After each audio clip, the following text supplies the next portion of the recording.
네, 다 같이 일어나셔서 오늘 하나님 말씀 같이 교독하는 시간 갖겠습니다. 오늘 다 함께 살펴볼 하나님 말씀은 요한계시록 5장입니다. 요한계시록 5장 1절에서 5절 말씀까지 한 절씩 교독하도록 하겠습니다. 요한계시록 5장 1절에서 5절입니다. 또 내가 왕자에 앉으신 분의 오른손에 있는 책을 보았는데 그것은 안과 뒷면에 글이 적혀 있고 7봉인으로 봉인되어 있더라. 또 내가 보니 한 힘센 천사가 큰 음성으로 공포하기를 누가 그 책을 펴고 그것의 봉인들을 떼기에 합당하냐 하였으나 하늘에나 땅에나 땅 아래에 있는 어떤 사람도 그 책을 펴거나 들여다볼 수 없더라.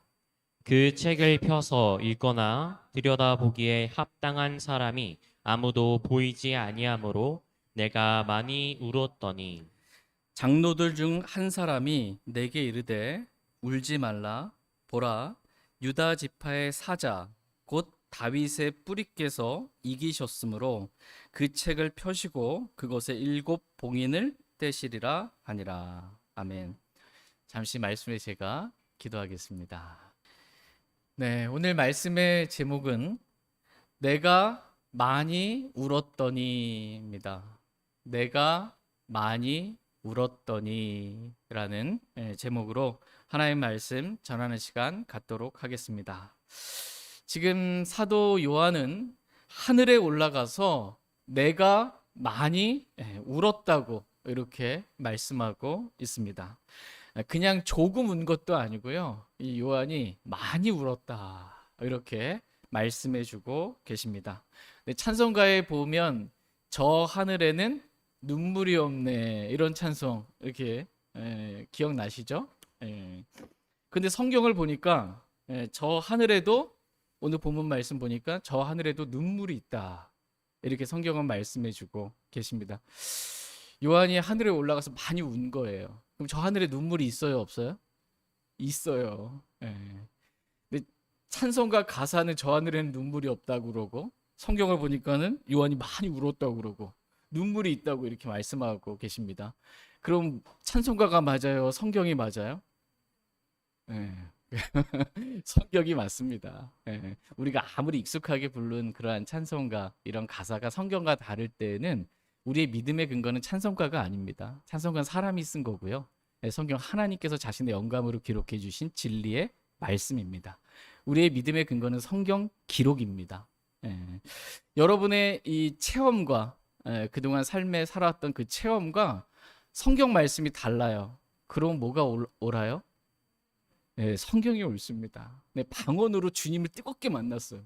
방언 기도가 몇 시간 하니까 막 속이 다 후련하고 막 주님과 가까워진 느낌이 막 들어요. 근데 성경적으로 보면 방언이 잘못된 거거든요. 네, 뭐가 옳은 거예요? 내 체험이 옳아요? 성경이 옳아요? 무조건 성경이 옳은 것입니다. 네. 많은 교회들이 하나님 말씀과 다르게 가르치고 다르게 실행을 해요. 예. 많이 그렇게 해요. 우리나라의 교회들도. 예. 다수결로 결정하면 됩니까? 아니에요. 예. 교회들이 뭐라고 주장하고 뭐라고 실행해도 성경과 다르면 무조건 틀린 겁니다. 성경이 무조건 옳은 겁니다. 예. 이러한 모든 것의 기준, 저와 여러분이 오직 하나님의 말씀으로 분명하게 갖고 있기를 원합니다. 이 땅에서 눈물이 있죠.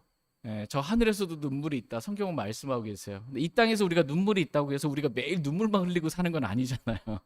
기쁨도 있고 즐거움도 있고 감사함도 있고 은혜도 있고 그러면서 또 때론 눈물도 있는 것처럼 저 하늘에서 대부분의 시간들이 기쁨과 즐거움과 감사함과 영광으로 가득한 그러한 시간이겠지만 때때로 눈물을 흘리는 저 하늘에도 눈물이 있다라고 성경은 말씀하고 계십니다. 하늘에서 흘리는 눈물 크게 두 가지를 볼 수 있습니다. 첫 번째 눈물은 우리가 그리스도의 심판석에서 흘리게 될 눈물입니다. 우리가 이 땅에서 행한 일들이 보상받을 것이라고 생각을 하고 하늘나라에 갔고 그리스도의 심판석 앞에 섰는데 그때 회개 보고를 해야 하는데 각 사람이 자신에 관해서. 근데 우리가 행한 일들이 불에 의해 드러나는 건데 이거 나는 안 탈 줄 알았는데 이게 다 타버린 겁니다. 이게 이 땅에서 나는 잘했다고 생각했는데 이게 다 타버리고 이게 뭔가 남지가 않는 것들, 보상의 손실을 당하게 될 때 우리는 그때 눈물을 흘리게 될 것입니다. 디모데후서 2장 5절 말씀에서 사람이 또한 우승하려고 애써도 적법하게 애쓰지 아니하면 왕관을 얻지 못하며 라는 말씀과도 같이 우리가 수고하고 애를 써도 적법하게 하나님 말씀의 법대로 애쓰지 아니하면 우리는 왕관을 얻지 못한다. 하나님께 주신 보상을 받지 못한다. 이렇게 말씀하고 계십니다.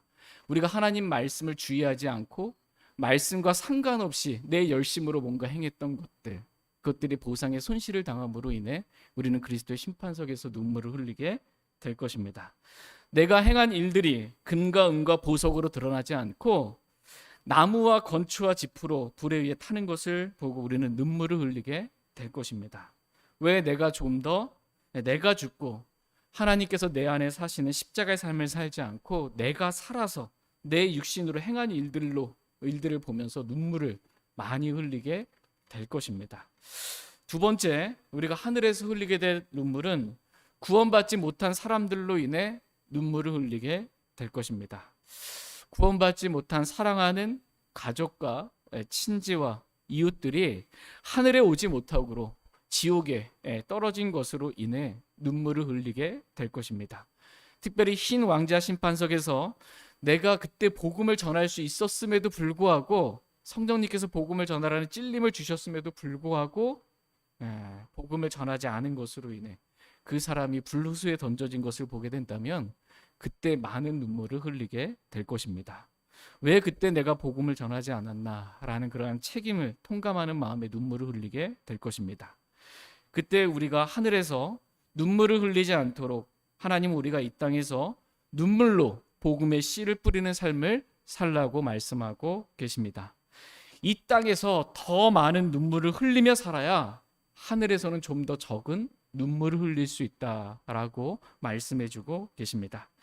이 땅에서 매일 하나님의 말씀을 읽으며 말씀으로 인한 기쁨과 감사와 회개의 눈물을 흘려야, 그래서 말씀대로 살아야 어두운 곳에서 비치는 빛을 대하듯 말씀대로 그렇게 살아야, 십자가의 삶을 살아야 우리가 하늘에서 더 적은 눈물을 흘리게 될 것입니다.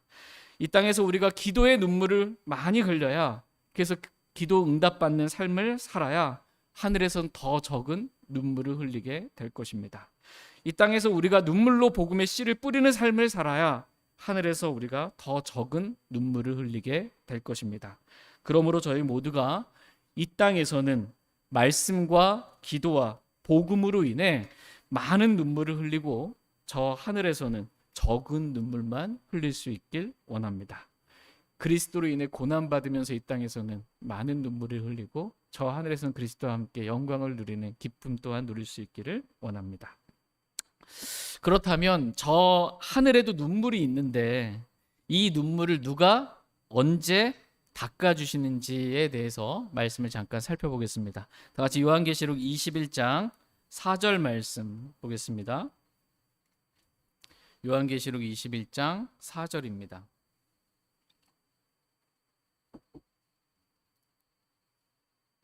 요한계시록 21장 4절 말씀 같이 읽겠습니다. 시작.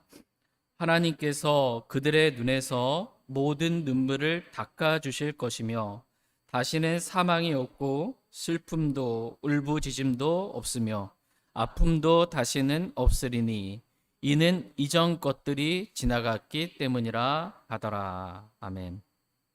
하나님께서 그들의 눈에서 모든 눈물을 닦아 주실 것이며 다시는 사망이 없고 슬픔도 울부짖음도 없으며 아픔도 다시는 없으리니라고 말씀하고 계십니다. 저와 여러분의 눈물을 닦아 주시는 분은 하나님이십니다.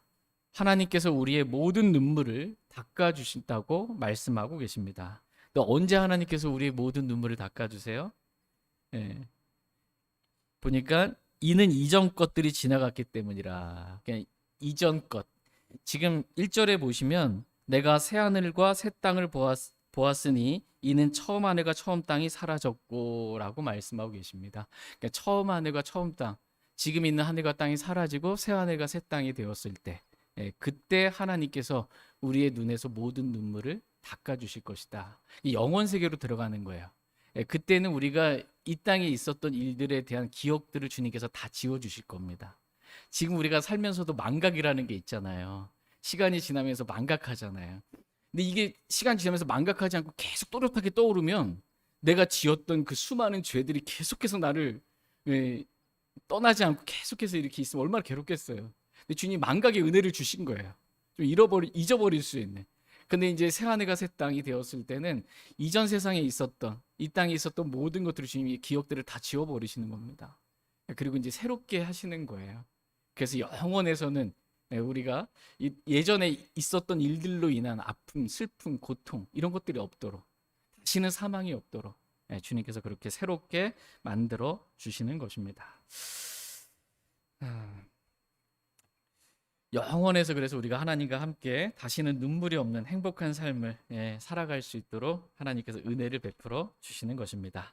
이러한 놀라운 긍휼과 은혜를 우리에게 베풀어 주신 하나님께 감사와 찬양을 늘 올려드리길 원합니다. 이제 요한계시록 5장 오늘 본문 말씀 1절 말씀 보겠습니다. 요한계시록 5장 1절입니다. 같이 읽겠습니다. 시작.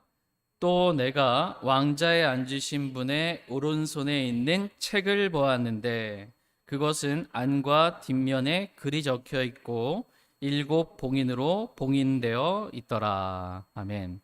또 내가 왕자에 앉으신 분의 오른손에 있는 책을 보았는데 라고 말씀하고 계십니다.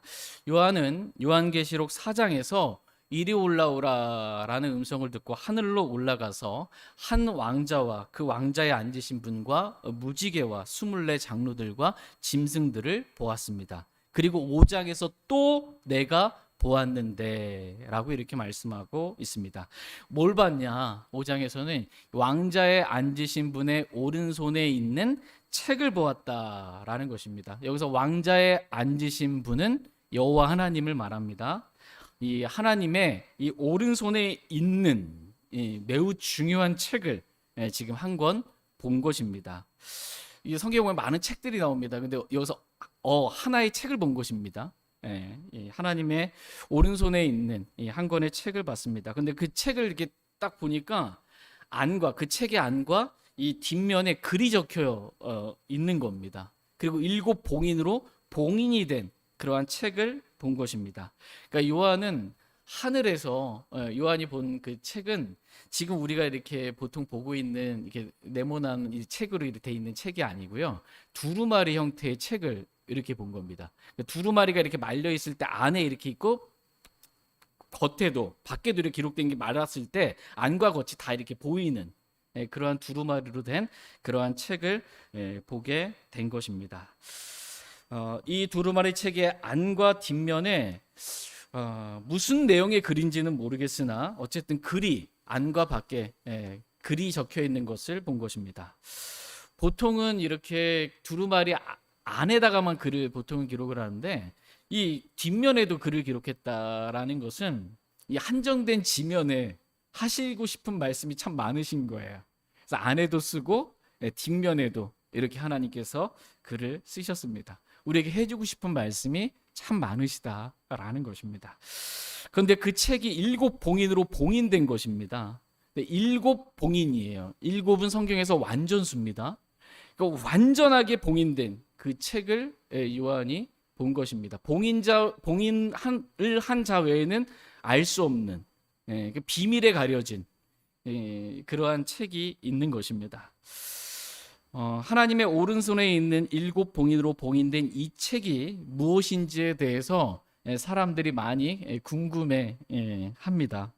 그래서 어떤 사람들은 이제 하나님의 오른손에 있는 이 책은 다니엘서다 라고 이렇게 말씀하시는 분도 계시고, 지금 요한계시록에 관한 말씀이니까 요한계시록 책을 지금 들고 계시다. 또 어떤 분은 좀 더 넓게 성경의 66권을 지금 하나님의 오른손에 들고 계시다. 이렇게 말씀하시는 분들이 있습니다. 아마 이단들은 또 여기서 뭐 영적으로 해석하면 뭐 여러 것들이 뭐 많은 것들이 나올 수 있겠죠. 이 책이 무엇인지 정확하게 이렇게 백업 구절로 완전하게 이렇게 성경이 해석해 주고 계시진 않아서 완전하게 알 수는 없는데, 이와 비슷한 백업해 준 어떤 구절들 몇 구절을 통해서 이런 책일 수 있겠다라고 짐작해 볼 수 있습니다. 그 부분에 대해서 좀 더 보겠습니다. 요한계시록 5장 2절 3절 말씀 보겠습니다. 요한계시록 5장 2절 3절입니다. 2절. 또 내가 보니 한 힘센 천사가 큰 음성으로 공포하기를 누가 이 책을 펴고 그것의 봉인들을 떼기에 합당하냐 하였으나 하늘에나 땅에나 땅 아래에 있는 어떤 사람도 그 책을 펴거나 들여다 볼 수 없더라. 예. 또 내가 보니 한 힘센 천사가 큰 음성으로 공포하기를 누가 그 책을 펴고 그것의 봉인들을 떼기에 합당하냐라고 이렇게 공포하고 선포하고 외치고 있습니다. 여기서 또 한 힘센 천사가 나오잖아요. 또 이게 한 힘센 천사가 또 누굴까 궁금해하는데 그냥 여기서 스트롱 엔젤입니다. 그러니까는 어떤 한 천사들 중에 그냥 스트롱한 천사다. 그러니까 예수님은 아니에요. 한 힘센 천사다라고 이렇게 말씀하고 있습니다. 천사들 중에 어떤 한 힘센 천사가 지금 이렇게 외치고 있습니다. 누가 그 책을 펴고 그것의 봉인들을 떼기에 합당하냐라는 것입니다. 여기서 핵심은 누가입니다. 누가 합당하냐라는 것입니다. 누가 그럴 만한 자격을 가지고 있냐? 그것을 그 책을 봉인들을 떼기에 합당한 그런 만한 자격을 누가 가지고 있냐라는 것입니다. 누가 그 책을 펴고, 여기서 그 책을 편다, 봉인된 책을 편다라는 게 영어로 오픈입니다. 누가 그 책을 펴고, 누가 그 책을 7봉인을 뗄 자격이 있냐라는 것입니다. 3절 말씀을 보니까 하늘에나 땅에나 땅 아래에 있는 어떤 사람도 그 책을 펴거나 들여다볼 수 없더라, 이렇게 말씀하고 계십니다. 그러니까 하늘에도 사람이 있어요. 구원받은 사람들이겠죠. 땅 위에도 사람들이 있습니다. 살아있는 사람들이겠죠. 땅 아래에도 또 사람들이 있습니다. 지옥에 간 사람들이겠죠. 그런데 그 어떤 사람도 그 책을 펴거나 오픈을 하거나 이렇게 들여다볼 수 없다라고 말씀하고 계십니다. 그러니까 하늘에 있는 사람이든 땅에 있는 사람이든 땅 아래에 있는 사람이든 하나님의 오른손에 있는 그 봉인된 그 책을 펴거나 들여다볼 수가 없는 거예요. 그런데 우리는 지금 어떻게 해요? 하나님의 말씀 66권 말씀을 지금 펴서 들여다보고 있잖아요. 그렇죠? 그러니까는 이 하나님의 오른손에 있는 7 봉인된 이 책은 성경 말씀은 아닌 거예요. 66권의 성경. 왜? 우린 보고 있으니까. 어떤 사람도 못 보는데 우리는 지금 사람인데 보고 있으니까. 요한계시록 말씀도 당연히 아닌 거예요. 왜? 요한계시록 말씀은 봉인하지 말라 이렇게 말씀해주고 있는 거고, 다니엘서 말씀도 우리가 펴서 볼 수가 있잖아요. 그래서 이런 사람들이 적용한 이러한 책들은 될 수가 없다라는 것입니다. 왜냐하면 다 우리가 펴서 볼 수 있기 때문입니다. 그러면 7봉인으로 완전하게 봉인된 그 책은 무엇이냐라는 것입니다. 책이 봉인됐습니다. 어떤 문서가 봉인된 것과 관련된 성경 구절이 있습니다. 그 말씀을 통해서 이럴 수 있겠다라고 말씀을 한번 볼 수 있기를 원합니다. 다 같이 예레미야서 32장 7절에서 10절 말씀 보겠습니다. 예레미야서. 그러니까 우리는 성경이 빛을 비춰주신 것, 기록해 주신 것만큼만 알 수 있는 겁니다. 기록도 안 해줬는데 나 다 알았다면 이제 안 되는 거고, 비춰주신 것만큼, 기록해 주신 것만큼만 알 수 있습니다. 예레미야서 32장 7절에서 10절 말씀 보겠습니다. 7절에서 10절입니다. 7절. 예레미야서 32장 7절. 보라, 내 숙부 살룸의 아들 하나멜이 내게 와서 이르기를 너를 위해 아나돗에 있는 내 밭을 사라. 그것을 사서 물을 권리가 내게 있느니라 하리라 하시더니. 주의 말씀대로 그렇게 내 숙부의 아들 하나멜이 감옥 뜰에 있는 내게 와서 내게 이르되 원하건대 베냐민 지방 아나돗에 있는 내 밭을 사라. 상속할 권리가 내게 있고 무르는 권리도 내게 있으니 너를 위해 그것을 사라 하니라. 이에 내가 이것이 주의 말씀인 줄 알았으므로 내 숙부의 아들 하나멜의 밭, 곧 아나돗에 있는 밭을 사면서 그에게 돈, 곧 은 17세겔을 달아 주되 증서에 서명하여 봉인한 뒤 증인들을 세우고 돈을 저울에 달아 그에게 주니라. 10절 말씀을 다시 한번 주의 깊게 보시면 증서에 서명하여 뭘 했어요? 봉인한 뒤 증인들을 세우고 돈을 저울에 달아 그에게 주니라 이렇게 말씀하고 계십니다. 지금 예레미야가 하나님의 말씀에 따라 밭을 산 것입니다. 그러니까 지금처럼 아무나 돈만 내면 밭을 살 수 있는 것이 아닙니다. 그러니까 합당한 권리가 있는 사람만, 즉 친족의 권리가 있는 사람만 그 친족의 밭을 살 수가 있는 것입니다. 그러니까 예레미야는 숙부의 아들이 가진 밭을 살 수 있는 친족의 권리가 있는 그러한 사람이었습니다. 그러니까 룻기서에 여러분 보시면 보아스가 룻에게 내가 친족의 역할을 내가 하겠다라고 하면서 그 역할을 하는데 그런데 나보다 더 가까운 친족이 있다. 먼저 그 사람이 우선권을 가지고 있다라고 이렇게 말합니다. 그래서 그가 먼저 땅을 사고 롯을 구속할 권리가 그 사람에게 가까운 친족이 있으니까 그 사람한테 먼저 말하고 그 사람이 안 하면 내가 하겠다라는 것입니다. 그래서 보아스가 성문에 올라가서 그 친족 아무개요라고 이렇게 부르면서 도시의 10명의 장로들을 증인으로 이제 삼는 것입니다. 이제 땅을 사야 되니까 증인이 있어야 되는 거예요. 계약서도 있어야 되고. 있는 것입니다. 근데 그 친족이 내가 땅은 사겠는데 롯까지 내가 그건 못 하겠다 이것까지는 내가 이건 포기한다 해가지고 이제 보아스가 친족의 권리로서 땅을 사고 값을 치르고 땅을 사고 그 다음에 롯을 구속하게 되는 것을 보게 됩니다. 이 일에 장로들이 이제 증인이 된 거예요. 장로들이. 이와 같이 예레미야가 숙부의 아들의 밭을 사기 위해서 증서에 서명해서 봉인을 한 뒤에 증인들을 세우고 그 앞에서 그에 합당한 값을 치르고 그 밭을 산 겁니다. 증서에 서명을 한다라는 건 뭐예요? 계약서가 있으면 거기에 내가 서명을 했다라는 건 이 계약서대로 내가 충실히 이행하겠습니다. 행하겠습니다. 여기에 기록된 대로 이 문서에 기록된 대로 제가 행하겠습니다라고 서명을 한 것입니다. 그리고 그것을 바꾸지 못하도록 봉인을 한 거예요. 그리고 그 값을 주고 그 밭의 값을 치르고 산 것입니다. 여기서 값을 치르고 샀다라는 한 단어로 구속했다라는 것입니다. 값을 치르고 샀다, 구속했다. 그러니까 하나님의 오른손에 있는 일곱에 봉인된 이 책은 원래는 하나님의 땅이었으나 아담의 타락으로 인해 저주받아 잃어버린 땅을 사기 위한 합당한 권리를 가진 예수 그리스도께서 십자가에서 자신의 피로 합당한 값을 치르시고 땅에 있는 사람들을 구속하셨을 뿐만 아니라 저주받은 땅을 저주가 풀린 천년왕국의 땅으로 구속하기 위한 이 봉인된 땅의 문서와 같은 그러한 책으로 볼 수 있다라는 것입니다. 합당한 권리를 가진 예수 그리스도께서 그 책의 안과 뒷면에 기록된 그대로 봉인을 하나씩 여실 때마다 봉인되어 있는데 그 책의 내용이 뭔지 모르잖아요. 하나씩 여실 때마다 그 책에 봉인된 이행해야 될 내용들, 그 비밀들이 이제 열리는 겁니다. 그래서 그 하나씩 이행하시는 거예요. 그러면서 땅의 심판이 이루어지게 되는 것입니다.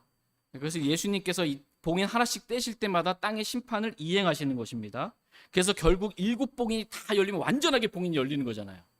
봉인이 완전하게 이렇게 열렸을 때 이 땅, 저주받은 이 땅은 천년왕국의 땅으로 완전히 회복되는 그러한 일이 있게 되는 것입니다. 천년왕국의 땅으로 완전히 구속해 주시는 거예요. 7봉인이 다 열리면서. 다 같이 요한계시록 8장 1절 말씀 보겠습니다. 요한계시록 8장 1절 말씀. 요한계시록 8장 1절입니다. 일곱 봉인 열렸을 때 어떤 일이 있는지 1절 같이 읽겠습니다. 시작. 그분께서 일곱째 봉인을 여실 때에 하늘이 반시간쯤 고요하더라. 예. 예수님께서 이 첫째 봉인에서 여섯째 봉인까지 떼실 때마다, 하늘에서 이렇게 떼실 때마다 땅에는 엄청난 심판들이 이루어졌습니다. 이행이 된 거예요.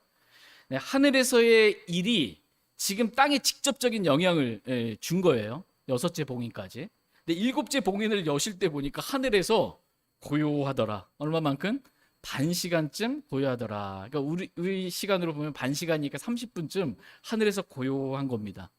그러면 하늘에서 일이 땅에 직접적으로 이 여섯째 봉인까지 영향을 줬잖아요.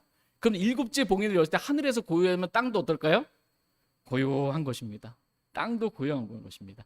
대환란 때 수많은 심판들로 인해 땅이 얼마나 이 고통과 이런 일들이 얼마나 많이, 지진부터 시작해서, 그죠? 근데 땅이 고요한 겁니다. 고요하다라는 것은 모든 것을 마친 고요함을 말합니다. 모든 것을 다 마친 거예요. 그리고 이제 새로운 시작을 알리는 고요함이 있는 것입니다. 다 같이 이사야서 41장 1절 말씀 보겠습니다. 이사야서 41장 1절. 이사야서 41장 1절 말씀 같이 읽겠습니다. 네, 시작. 오 섬들아 내 앞에서 침묵하라. 백성들은 자기 힘을 회복하고 가까이 와서 말할지어다. 우리가 함께 재판 자리로 가까이 가자. 아멘. 오 섬들아 내 앞에서 침묵하라. 백성들은 자기 힘을 회복하고 가까이 와서 말할지니라. 우리가 함께 어디로 가지요? 재판 자리로 가까이 가자라고 말씀하고 계십니다. 어린 양이신 예수님께서 일곱 봉인을 여실 때, 일곱 번째 봉인을 여실 때 하늘에 반 시간쯤 고요했습니다. 그때 섬들도, 이 땅에 있는 대환란 때 엄청난 심판을 받았던 이 땅도 잠잠한 것입니다. 잠잠했습니다. 그리고 대환란을 통과한 백성들은 자기 힘을 회복하고 재판 자리로, 즉 민족들의 심판이 있는 재판 자리로 가까이 나아가게 되는 것입니다. 이 말씀 이해되십니까? 되시죠? 네.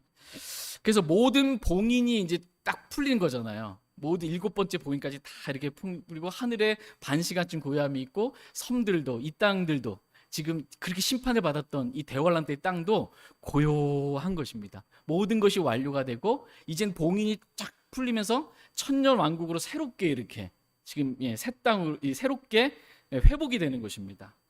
마치 그리스도인이 구속의 날까지 봉인되어 있다가 예수 그리스도께서 공중 재림하실 때 그 봉인이 풀리면서 이 죽을 몸이 죽지 아니할 몸으로, 이 썩을 몸이 썩지 아니할 몸으로 완전히 새롭게 변화되는 것과 같은 것입니다. 다 같이 에베소서 4장 30절 말씀 보겠습니다. 에베소서 4장 30절 말씀.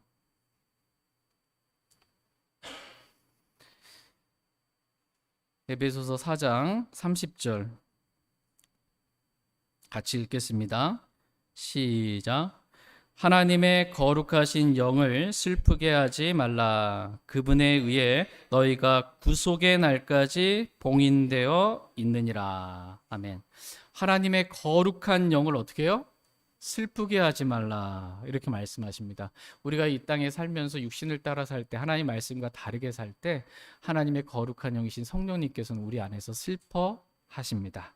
우리가 이렇게 살면요, 성령님을 슬프게 하면서 육신을 따라 살면 우리가 하늘에서 많은 눈물을 흘리게 될 것입니다. 그분에 의해, 그분은 하나님의 영 성령님을 말합니다. 성령님에 의해 너희가 누구예요? 그리스도인들을 말합니다. 너희가 구속의 날까지 어떻게 돼 있대요? 봉인되었느니라. 저와 여러분들 그리스도인들은 성령님에 의해 봉인된 사람들이다 라고 말씀하고 계십니다. 근데 언제까지 우리가 봉인되어 있어요? 구속의 날까지. 이 구속의 날이 언제예요? 예수님께서 공중 재림하셔서 우리 몸이 구속받는 날까지.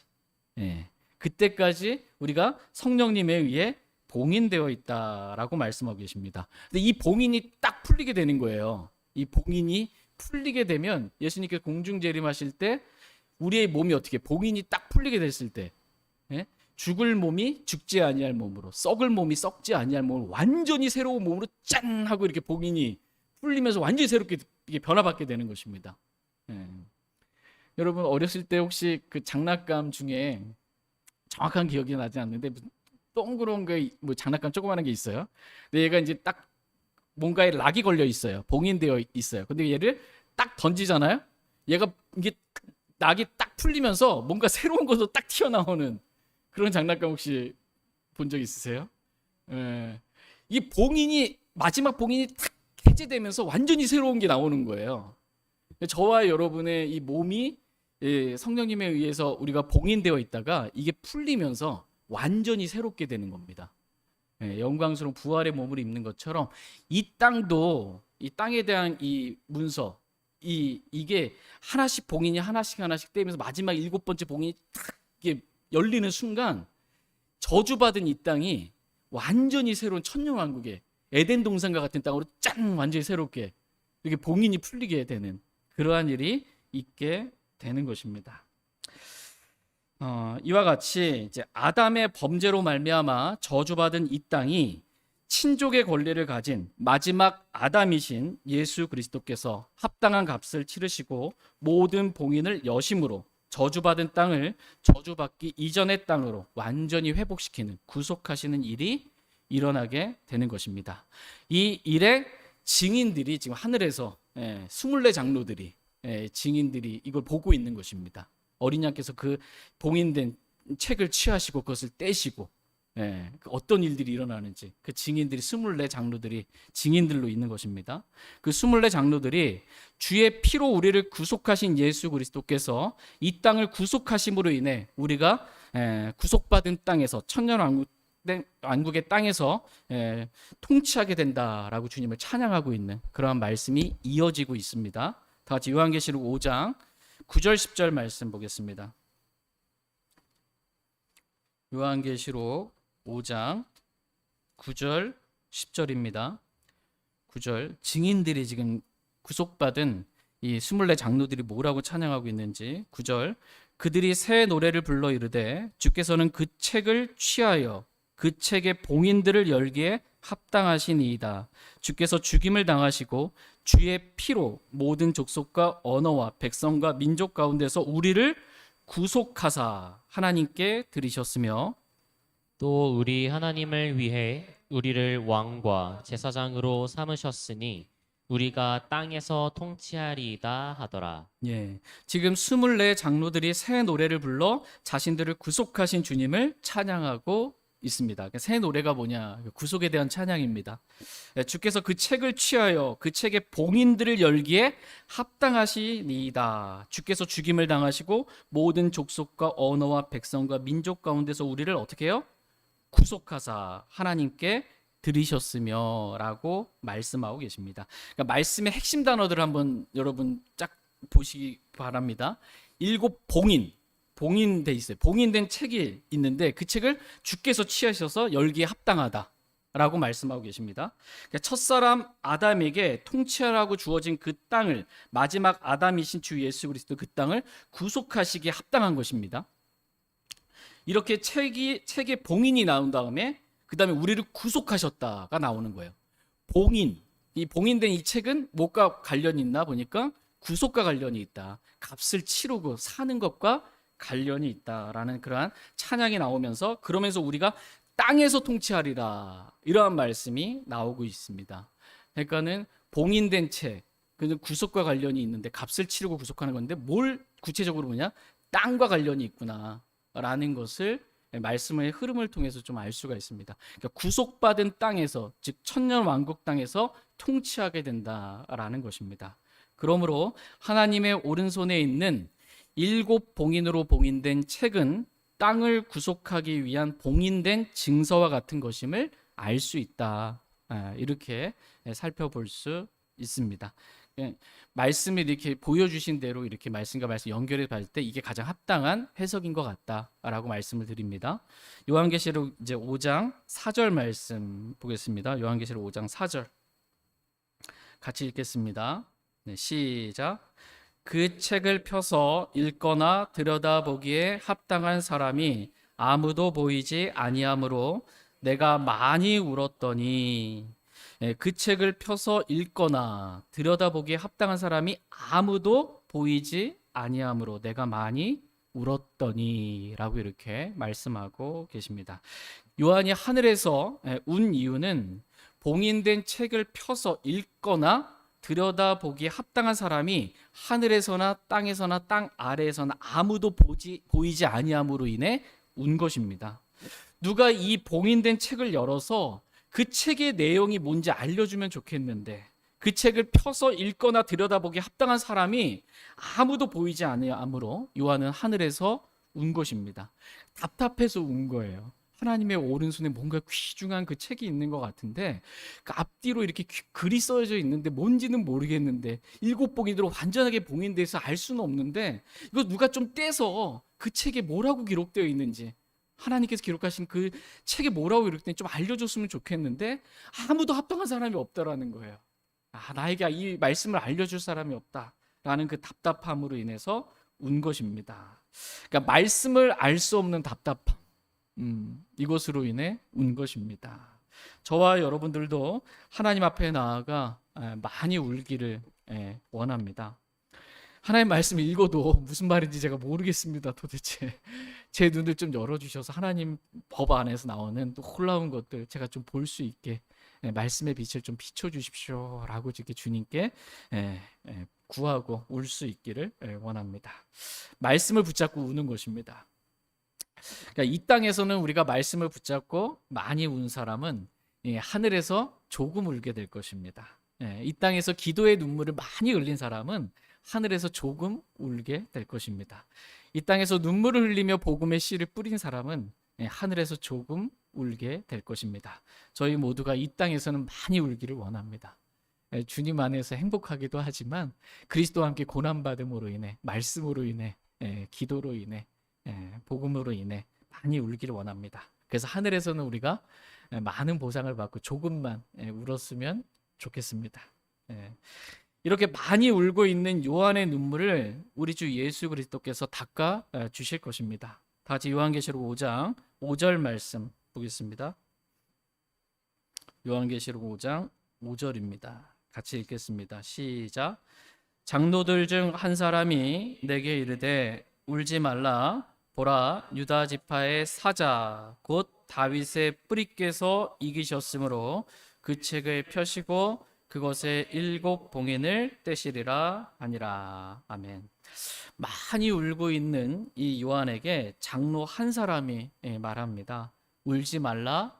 보라, 유다 지파의 사자 곧 다윗의 뿌리께서 이기셨으므로, 죽음을 이기고 마귀를 이기신 거예요. 세상을 이기시고 이기셨으므로 그 책을 펴시고 그것의 7봉인을 떼시리라 라는 말씀으로 지금 요한을 위로해 주고 있습니다. 하나님은 모든 위로의 하나님이십니다. 하나님은 저와 여러분의 다양한 방법들로 우리를 위로해 주시는 그러한 분이십니다. 근데 우리 하나님께서 우리를 위로해 주실 때 사용하시는 방법 가운데 하나가 사람을 통해서 하나님께서 일하시는 것입니다. 사람을 통해서 위로하시는 것입니다. 많이 울고 있는 요한에게 24 장로들 가운데 한 사람을 보내셔서 말씀으로 지금 요한을 위로하고 있습니다. 데살로니가전서 4장 말씀에서 잠자는 자들에 관하여 아무 소망 없는 다른 사람들 같이 슬퍼하지 말라라고 말씀하시면서 주께서 호령과 천사장의 음성과 하나님의 나팔 소리와 함께 하늘로부터 내려오시리니 그리스도 안에서 죽은 자들이 먼저 일어나고 그 뒤에 살아서 남아있는 우리가 구름들 속으로 채어 올라가 공중에서 주를 만나리라. 그러므로 이러한 말씀들로 서로 위로하라. 이렇게 말씀하고 계십니다. 이와 같이 하나님은 사람을 통해서, 특별히 하나님의 말씀을 통해서, 그 사람이 말하는 하나님의 말씀을 통해서 우리를 위로해 주시는 분이십니다. 그런데 그 사람이 말한 그 말씀, 그 사람이 말한 분이 누구냐? 주 예수 그리스도이십니다. 그래서 궁극적으로 우리에게 참된 위로가 되시는 분은 주 예수 그리스도이십니다. 어떤 사람을 통해 우리에게 복음을 전해줬잖아요. 그 사람이 우리를 구원한 건 아니고 그 사람이 전한 복음, 그 사람이 전한 주 예수 그리스도. 그분이 저와 여러분의 구원자이시고 우리의 위로자가 되시는 분이십니다. 우리뿐만 아니라 이 악한 현 세상을 고통 가운데 아무 소망 없이 살아가고 있는 다른 사람들에게도 참된 위로가 되시는 분은 우리 주 예수 그리스도이십니다. 그러므로 하나님은 우리가 만나는 사람들에게 예수 그리스도를 전하기 원하십니다. 그래서 그들과 우리 모두가 다 하나님께서 주시는 하늘의 위로를 받기 원하십니다. 예수 그리스도에 대해 오늘 본문 5절 말씀 보니까 유다 지파의 사자라고 말씀하고 계십니다. 사자, 메신저가 아니고 동물의 왕, 사자를 말합니다. 재림하시는 예수 그리스도는 모든 것을 다스리고 통치하시는 만왕의 왕으로서 사자로 예표됩니다. 초림 때의 예수 그리스도는 어린 양으로 예표됩니다. 예수 그리스도는 유다 지파의 사자이십니다. 무슨 지파예요? 유다 지파. 예수님은 레위 지파가 아니고 예수님은 유다 지파의 사자다. 이렇게 성경은 말씀해주고 계십니다. 여러분 새해에 이제 하나님 말씀 읽어야지 하고서는 제일 먼저 피는 게 마태복음 1장 이렇게 보면 계보가 쫙 나오죠. 누가 누구를 이렇게 나오는데 마태복음 1장 보면은 왕으로 오신 예수 그리스도의 계보에 대해서 기록해주고 있잖아요. 그래서 보면 아브라함의 자손이시요 다윗의 자손이신 예수 그리스도의 세대에 대한 책이라라고 말씀하시면서 아브라함은 누굴 낳았어요? 이삭을 낳고, 이삭은 야곱을 낳고, 야곱은 여러 아들 중에서 유다와 그의 형제들을 낳고라고 말씀해서 유다는이라고 말씀해서 다윗으로 넘어가고 솔로몬으로 넘어가서 이 예수님 계보까지 쫙 이어지게 되는 것을 기록해주고 계십니다. 근데 여기서 보면 아브라함의 자손이요 다윗의 자손이신이라고 했을 때 여기서 자손이 영어 킹제임스 성경 단어로 the son입니다. the son. 그러니까 a son이 아니고요. the son으로 이렇게 돼 있어요. 유일한 아들인 거예요. 그러면 the son이라고 했을 때는 아브라함의 the son, 다윗의 the son, 솔로몬을 말하는 게 아닌 거예요. 예수 그리스도를 말하는 것이다 라는 것입니다. 창세기 49장도 여러분 잘 아시겠지만 야곱이 죽기 전에 마지막 유언을 하면서 자기 아들들을 이렇게 불러다 놓고 예언적으로 이렇게 말씀하는 장면이 기록되어 있습니다. 이때 유다에 대해서 말씀하시기를 유다는 사자 새끼니라 라고 말씀하면서 유다는 사자와 같다 이렇게 말씀하고 계십니다. 그러면서 실로가 오실 때까지 홀이 유다에서 떠나지 아니하며 라고 말씀하고 계십니다. 그러니까 실로는 평온하다라는 뜻인데 이 메시아를 가리키는 말입니다. 메시아가 오실 때까지. 이 메시아는 어디서부터 오냐? 유다 지파에서 메시아가 오신다라고 예언적으로 이렇게 말씀해주고 계십니다. 그러면서 히브리서 2장 14절 말씀에서 우리 주께서 예수님을 말하죠. 메시아. 우리 주께서 유다에서 나신 것이 분명하도다. 이렇게 히브리서 2장에서 분명하게 말씀하고 계십니다. 우리 주 예수 그리스도는 어디서 나셨다고요? 유다에서 나셨다. 유다 지파의 사자다라고 성경은 분명하게 가르쳐주고 계십니다. 뿐만 아니라 오늘 본문 말씀은 예수 그리스도에 대해 다윗의 뿌리라고 말씀하고 계십니다. 그러니까 예수 그리스도는 다윗의 자손, 더 선일 뿐만 아니라 예수 그리스도는 창조자 하나님으로서 모든 것의 주가 되시는 다윗을 이 땅에 태어나게 하신 다윗의 뿌리가 되시는 분이십니다. 같이 요한계시록 22장 16절 말씀 보겠습니다. 어느 나라에 어느 민족에 살고 있으면 그 민족의 뿌리를 찾아서 뭐 이렇게 나오잖아요. 조상이 누군지 찾는 거예요. 다윗을 있게 한 그 분이 누구냐? 예수 그리스도다라는 것입니다. 요한계시록 22장 16절 말씀. 16절 같이 읽겠습니다. 시작. 나 예수는 내 천사를 보내어 교회들 안에서 이것들을 너희에게 증언하게 하였노라. 나는 다윗의 뿌리요 후손이요 빛나는 새벽별이니라. 아멘. 나 예수는 다윗의 뿌리요 후손이요 빛나는 새벽별이니라 이렇게 말씀하고 계십니다. 그러니까 예수 그리스도는 다윗을 창조하신 다윗의 뿌리가 되시는 분이시며 동시에 예수 그리스도는 육체로는 다윗의 후손에서 나신 다윗의 자손이 되시는 분이십니다. 예수님께서 자신이 다윗의 뿌리이심을 가르쳐 주시기 위해 예수님께서 성전에서 다음과 같이 질문을 하신 적이 있습니다. 다 같이 마가복음 12장 말씀 보겠습니다. 마가복음 12장 35절에서 37절 말씀 보겠습니다. 마가복음 12장 35절에서 37절. 35절. 예수님께서 성전 안에서 가르치실 때에 응답하여 이르시되 어찌 서기관들은 그리스도가 다윗의 자손이라고 말하느냐? 다윗이 성령님을 의지하여 스스로 이르되 주께서 내 주께 말씀하시기를 내가 내 원수들을 내 발받침 삼을 때까지 너는 내 오른쪽에 앉아 있으라 하셨도다 하였느니라. 그런 까닭으로 다윗이 스스로 그를 주라 부르는데 그러면 어찌하여 그가 다윗의 자손이냐 하시니 보통 사람들이 그분의 말을 즐겁게 듣더라. 아멘.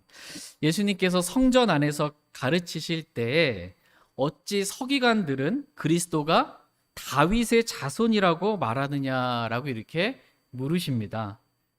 어찌 그리스도가 다윗의 자손이냐 라고 물으시면서 예수님께서 시편 110편 1절 말씀을 인용하시면서 다윗이 성령님을 의지하여 스스로 이르되 주께서 내 주께 말씀하시기를 내가 내 원수들을 내 발받침으로 삼을 때까지 너는 내 오른쪽에 앉아 있으라 라고 이렇게 주께서 내 주께 말씀하셨다는 거예요. 내 오른편에 앉아 있으라고 하나님의 왕좌 우편에 앉아 있으라고 주께서 누구에게? 내 주께 말씀하셨다. 처음에 나온 주는 여호와 하나님을 말합니다. 그리고 내 주께 이렇게 왕자의 오른편에 앉아 있으라고 말씀하신 내 주는 다윗의 주잖아요. 다윗이 스스로 주라고 부른 거예요. 성령님 안에서 스스로 주라고 이렇게 부른 내 주는 누구냐? 메시아 예수 그리스도를 말합니다. 그런데 어찌하여 주께서 내 주께 말씀하시기라고 했을 때 내 주, 즉 다윗이 내 주라고 부른 분은 메시아인데, 그죠? 그러면 어찌하여 메시아가 또 다윗의 자손이 될 수 있냐? 이렇게 물으신 것입니다. 그랬더니 아주 어떻게 보면 난감한 질문을 좀 하신 거예요. 예수님께서. 그랬더니 보통 사람들은 야, 이거 놀라운 말씀이 신기한 질문이네 이거. 이게 보통 사람들은 즐겁게 이 예수님의 말씀을 들은 거예요. 그러나 서기관들은 예수님을 배척한 서기관들은 다윗의 뿌리요 다윗의 자손이신 메시아 즉 예수 그리스도를 믿지 않았기 때문에 그들의 마음은 매우 어려웠던 것입니다. 이게 뭐라고 답해야 될지도 모르겠고 이게 이해도 안 되는. 이와 같이 말씀을 기록된 그대로 믿으면 말씀을 그대로 믿는 사람들에게는 즐겁지만 마음이 말씀을 믿지 않는 사람들에게 마음이 좀 어려워집니다. 근데 저희 모두가 하나님의 말씀을 기록된 그대로 믿음으로 우리의 마음이 하나님의 말씀으로 인해 즐겁게 되길 원합니다. 때론 우리가 말씀을 읽을 때 또 말씀을 들을 때 성령님께서 말씀을 통해 생각나게 하시고 기억나게 하셔서 찔림을 주실 때가 있습니다. 그때 우리 죄를 회개함으로 두렵고 떨리는 마음 가운데 우리가 눈물을 흘릴 때도 있지만 때론 말씀이 너무 달콤하고 너무 신비롭고 귀해서 그 말씀으로 인해 기쁨의 눈물 또 감사의 눈물을 흘리기도 합니다. 저희 모두가 이렇게 하늘에 올라갈 때까지 말씀으로 인해 이 땅에서 많이 울기를 원합니다. 기쁨의 눈물이든 회개의 눈물이든 말씀으로 인해 많이 울기를 원합니다. 말씀과 다르게 산 우리 자신을 회개하며 말씀의 법대로 달림으로 하늘에서 충분한 보상을 받는 저와 여러분 다 되길 원합니다. 말씀으로 인해 진리로 인해 그리스도와 함께 고난받는 핍박으로 인해 이 땅에서 눈물을 많이 흘리길 원합니다. 그래서 하늘에서는 적은 눈물만 흘리는 저와 여러분 다 되길 원합니다. 이 땅에서 행복을 추구하려고 하지 마시기 바랍니다. 이 땅에서는 그리스도와 함께 고난받고 핍박받는 말씀으로 인해 눈물을 흘리는 그러한 저와 여러분, 또 골방에 들어가 문을 닫고 사람들이 알아주지 않아도 일부러 정말 하나님께만 보이기 위해 기도의 눈물을 많이 흘리길 원합니다. 그러면서 눈물로 복음의 씨를 뿌리며 언제 어디서든 담대 이 복음의 씨를 뿌림으로 기쁨으로 하늘에서는 그 단을 걷게 되는 저와 여러분이 다 되기를 원합니다. 이 땅에서는 말씀과 기도와 복음을 인해 많은 눈물을 흘리고 저 하늘에서는 적은 눈물만 흘리는 저와 여러분이 다 되었으면 정말 좋겠습니다. 하나님께서 우리의 눈에서 모든 눈물을 닦아주실 것입니다. 그날을 제가 기억하면서 하나님께 감사함으로 나아가길 원합니다. 제가 대표로 기도하고 개인적으로 주님 앞에 나아가 기도하는 시간 갖도록 하겠습니다.